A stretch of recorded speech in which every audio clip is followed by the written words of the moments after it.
Alors passons aux outils de sélection. Pourquoi avons-nous besoin de sélectionner des éléments ?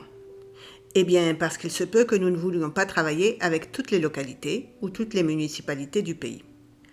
Parfois, nous ne voulons travailler qu'avec celles qui sont proches de la capitale, ou si l'on se base sur des caractéristiques spatiales, celles qui ont une population inférieure à 50 000, ou celles qui ont une aire supérieure à 150 km², ce qui équivaut à se baser sur des caractéristiques thématiques.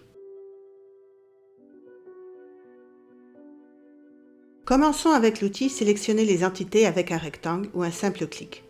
C'est le pointeur dans un rectangle jaune. Nous choisissons la couche où se trouve l'élément que nous voulons sélectionner, dans ce cas les municipalités, et nous cliquons sur l'un d'entre eux dans la carte. Il est alors coloré en jaune. Nous pouvons en sélectionner un autre d'un clic. Nous pouvons aussi faire une sélection multiple, en maintenant presser la touche CTRL ou majuscule et en cliquant en même temps sur les éléments que l'on veut sélectionner. Si nous avons sélectionné un élément qui ne nous intéresse pas, on annule la sélection d'un clic ou on utilise la touche « Désélectionner toutes les entités », ce qui annule toutes les sélections sur la carte.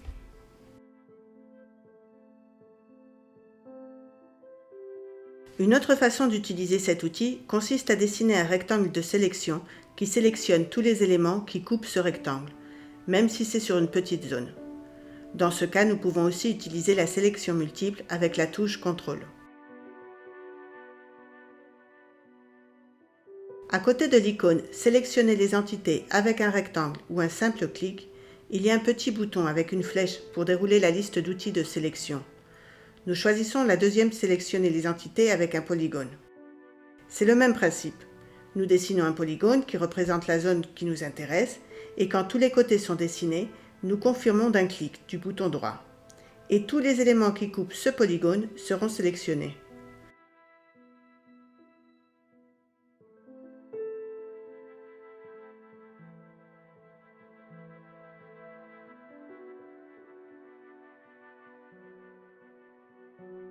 L'option suivante de sélection est « Sélectionner les entités à main levée »,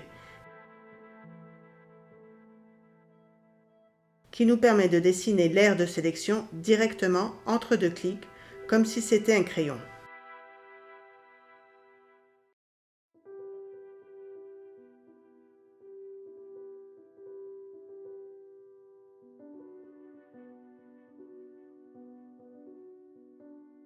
Enfin, nous disposons de l'outil « Sélectionner les entités selon le rayon ».